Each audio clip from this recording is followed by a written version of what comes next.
Reacting to your bold 2024 F1 season predictions.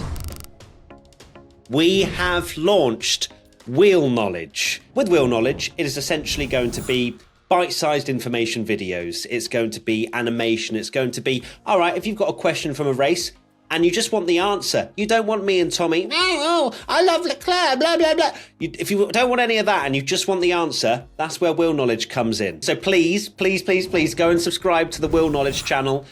You'll be very used to hearing my voice over there. You won't see our faces, particularly, if at all, but you will hear my voice. Maybe that's a good or bad thing, I don't know.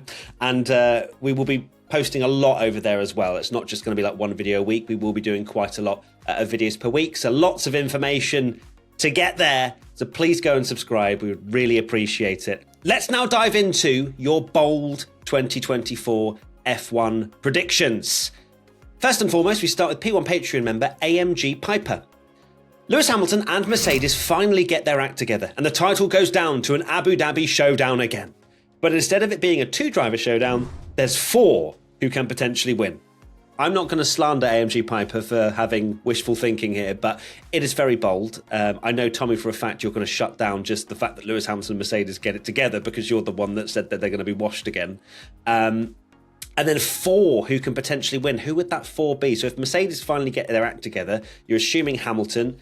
Are you throwing Russell in there as well? Verstappen, I'm assuming, is going to be in the fight. And who would be the fourth one? That's the question.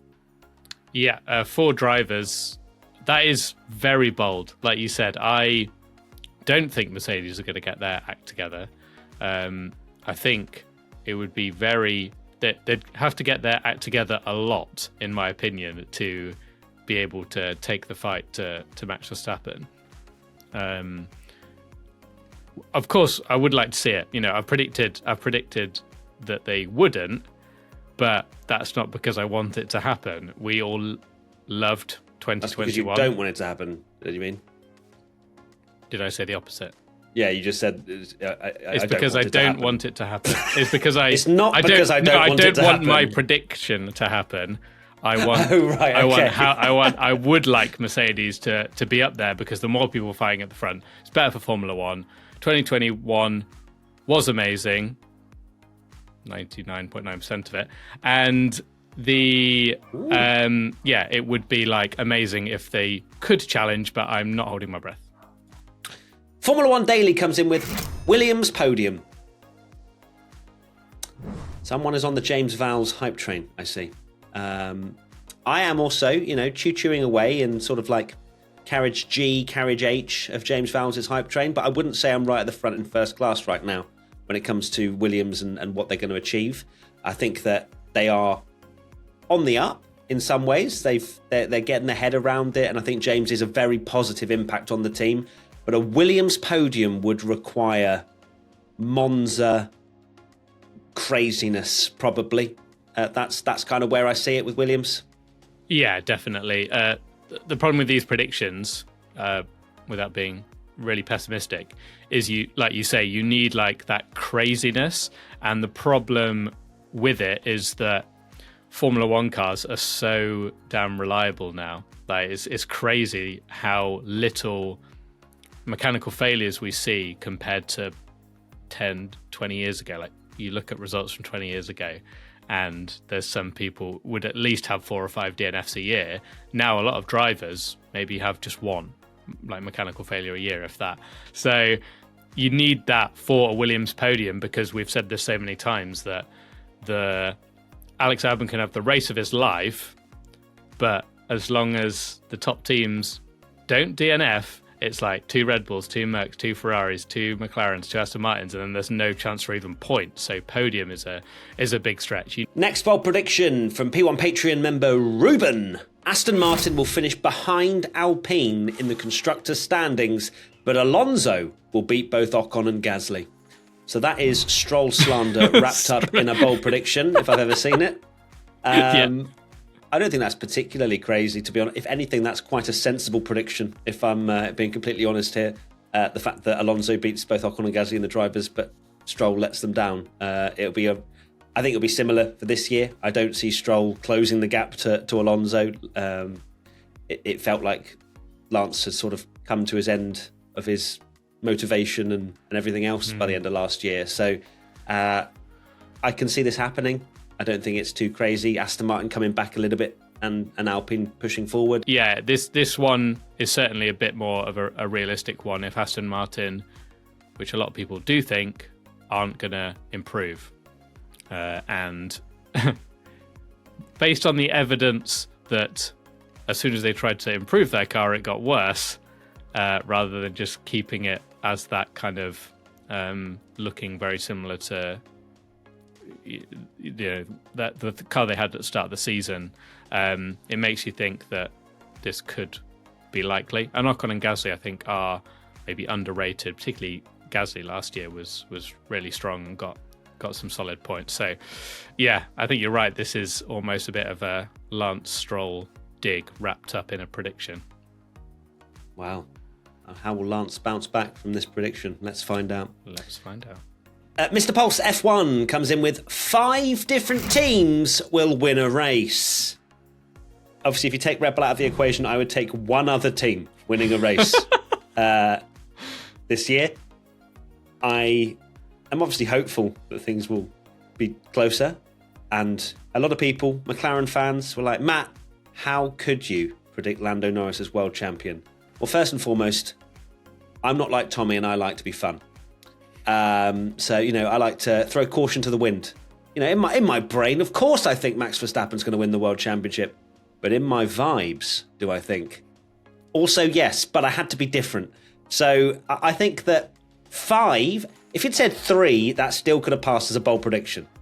5 we is... only had 2 last year, didn't we? So 5 is sort of like needing your head checking territory, in my opinion. Like that's half the grid. Well, yeah. Half the grid. Well, if you said 4, that doesn't seem like that crazy to think that even if Red Bull won every race, or like almost every race, and then, Ferrari got 1 like they did last year, you feel like I don't, but a lot of people, Mercedes, but Mercedes, we've both said that we think Lando will get a win, and the world championship. Yeah, so they're winning. Ferrari do have those odd races where they can perform very well, so like that's not insane to think. Mercedes, it would feel slightly insane, even though I don't back them, for them to not win another race and go 2 full years without a race win. So like I think 4 is bold but possible. I think 5, is extreme. P1 Patreon member IndyXM. Max Verstappen will DNF in 4 races. Well, there you go. That's the 4 that we needed then. Ferrari, Mercedes, Aston Martin and McLaren will win These 1 two are individual race together. each. And then he can win the rest. And then that is both of those predictions done. Okay. Max DNFing 4 races. It would have to be the car, I'd think. Because his bulletproof consistency on the track was something to be admired, to be honest with you. Is this the boldest one of the lot? Probably. But then again, I'm sure some Team LH fans will say, well, if there's a championship battle and Max actually has to race people, then maybe Max will get a little bit hot-headed and start DNFing, like in 2021, for example. So I don't see it happening personally, but I can see how some people might, in their mind's eye, be able to imagine it. I saw, and this is a chance to share this crazy stat that I saw someone share, and they went through every driver who was the last time they finished a race outside of the points, and every single driver on the grid that happened to at some point in 2023. Lewis Hamilton was on that list, and the last time he finished a race outside the points was in 2022, and Max Verstappen's was 2016, which is like, that is mad. And it just shows that, like he will DNF instead of like finishing out the points or whatever. So, but then four DNFs a year, we were literally just having this discussion about drivers don't like cars and they don't break down as much anymore and things like that. So 4 DNFs in a year is actually like you're having a shocker of a season, really, because in Max's case, that's if you're counting it as 4 race wins, that's like 100 points down the drain. So would be how bold. How will he ever cope with his 800-point tally or whatever it might be this year? It's a bold one for anyone to DNF 4 times. Next prediction is from Harrigut. Piastri will win a GP, but Lando will not. This is bold, but not the boldest thing in the world, I think, just in terms of how the universe seems to be happening right now with that McLaren partnership. I still back the fact that Lando is much stronger in races at the moment. Piastri, of course, won the sprint because it's a shorter race and Max was bearing down on him somewhat, but it's a short race and Piastri was in the right position at the right time and delivered massively effectively in that position that he was in. I think over a course of a Grand Prix, Oscar, unless he's done something amazing over the winter and understands how he's working the tyres over the course of a Grand Prix, I can't see this happening. I do think that Lando, when the stars align, will win a Grand Prix this year. Piastri, I think a lot more stars will have to align for him to win. No slander to him, but he isn't as good as Lando over a race period. Like he's just not. But that will come with experience, and perhaps this year he'll close that gap. Oscar Piastri is so insanely quick, and I think that once he does sort his kind of race pace issues, maybe it's too harsh to even call it an issue, but like because he was still a rookie last year, but like once he gets on top of that, it's frightening how good he's going to be. But yeah, Lando in the races would, even if he started lower down the order or whatever, he'd like catch up and beat him. So this one, I think I wouldn't be hugely shocked if Piastri maybe got the win first, but I think I'd be very surprised if it was a case where like Piastri could get a win in the year and it wouldn't be for Lando. But this is like Lando fans' big paranoia, isn't it? Because it's something that so many people discuss. I know we had about four people saying this. It's almost become like a meme that this is a thing that's going to happen. Jones RF873. Logan finishes P17 in the drivers, beating both Haas and Zhou. If I speak, Jones. All right, Logan, just come out and say that was your burner. Come on, talk to me. I mean, I don't know. He might get an 11th place and Haas have a best result of 12th and 13th over the course of the year. Zhou, I think that's a bit harsh. I think Zhou's got a good race in him occasionally. And I don't know where this Zhou slander's come from, Jones, to be honest with you. Like, it was just, it's like, what's he doing here in your bold prediction, to be honest with you? I think Haas could well internally combust. Maybe Gunther Steiner was the last piece of string or the last bit of glue left in that team, and they might have an even worse season this year. But Logan finishing P17, it's not exactly oh my God, he's finishing 12th and you've said 17th. So it is possible for him to, benefit from a couple of disqualifications and get a point on the board. We don't know. But I don't think that really says much about the season that he might have. If anything, still finishing 17th is like, whoa. Yeah, if someone like Albon, for example, finishes like 10th in the championship, whatever. I will say that this is probably the one I feel will most likely happen. Not specifically that he will finish 17th, but beat both Haas's and Zhou, because with the greatest of respect to those drivers that I said in my bold predictions that I think Haas will be awful. They seem to be going backwards. I worry they might even not even score a point all year. Zhou, he's dropped off a bit. I think he's better than a lot of people give him credit for, but I don't really trust Stake to move through the grid, and it is really hard to score points. Whereas Williams, I think, will be the best car out of Stake and Haas. I think Williams will deliver a better car. All Logan will really need is, say, like a P8 at Monza when the Williams is really good, and this prediction comes in. So I feel like this one, while it seems bold on paper, is probably the most likely of the lot.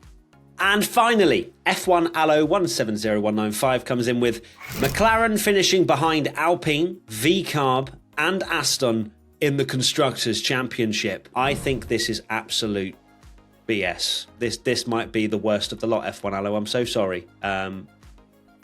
No way, because we've just been hyping them up. But I can't say, that's... Especially Stake. I think out of those three, to throw... Not sorry, Stake. Vita Cash Up RB. To throw them in there as well. But then again, we have also said there is a small chance that they will just roll out the Red Bull from last year. So... All right, now I'm thinking, God, if they, I've already said about 5 minutes ago that if they roll out in Bahrain and qualify 17th and 18th, this could come true. And this might be, I need to entertain it. Maybe this is a McLaren fan that's just trying to reverse your jinxing that you've been hyping up McLaren so much, and they're just like, no, we all need to calm down, and then they might actually compete in the first race and be decent. A McLaren fan from 2007 because it says F1 Allo in their username. No, I can't see this happening. No, I think it's very bold. McLaren, even if the car is like on a level with those teams, which I'd be amazed because I think they'll be better than them. They have such a good driver lineup that I can't see this happening. To be behind all of those when they have the driver lineup that they do, they'd have to have a really, really poor season. They'd have to start 2024 like they did 2023, and then maybe there's a chance. Not improve. And then not improve, yeah, exactly. Okay, cool. Well, that was a bunch of bold predictions, which I thoroughly enjoyed going through. There wasn't one to do with Ferrari, Tommy. As if you didn't pick one that had any mention of the glorious team. No one said, I didn't see any that was like, Ferrari are going to win, or whatever. Cool. So, Tommy, what are your final thoughts? My final thoughts subscribe to Will Knowledge, yeah. Yes, subscribe to Will Knowledge. Watching our wonderful content. But subscribe to Will Knowledge. You know, P1's not changing, but please subscribe to Will Knowledge. The link is in the description of this YouTube video, and it'll also be all over our social medias. Please go and subscribe to Will Knowledge. We would love to see you over there as well. We've got lots of really exciting content and answers and things that you will see on the channel. So go check it out. I think the first video, so we've got I don't know exactly when this video is going out. I think it's between the trailer and the first feature video. The first feature video will be dropping at around 7 p.m. UK time, just so you know. All right, so there you go. Look forward to seeing you over there. Maybe say I came from the P1 podcast, and we know that you've been, that you've helped the algorithm and all that. We know that. We saw you when we launched P1. Some people were like commenting just for the algorithm. I want to see more of that. Okay, yes. That's what I want to see over there. So please do that, and we'll see you very soon. Lots of love. Bye. Bye.